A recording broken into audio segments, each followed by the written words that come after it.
High guys, good morning, welcome to our mini blog. তো সকালটা শুরু হলো এক গ্লাস জল খেয়ে, দেন কালকে রাতে ভিজানো ছোলা বাদাম খেজুরটাও খেয়ে নিলাম। আর গাইস সকাল থেকে নিউজ দেখছে সবাই, কারণ আজ হচ্ছে ভোট গণনা, তাই বাড়ির সকলেই দেখছে।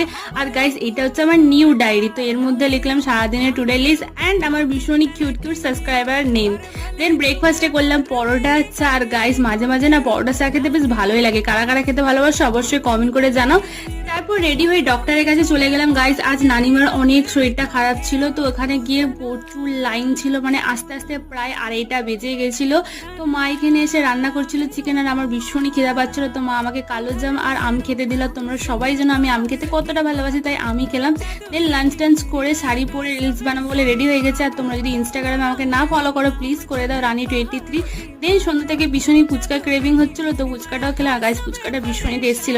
তারপরে পাপা এখানে মুগলাই নিয়ে এলো, তো ডিনারটা এটাই করে নিলাম। তো এইভাবেই সারাদিন কাটলো। তোমাদের কেমন লাগছে অবশ্যই কমেন্ট করে জানাও।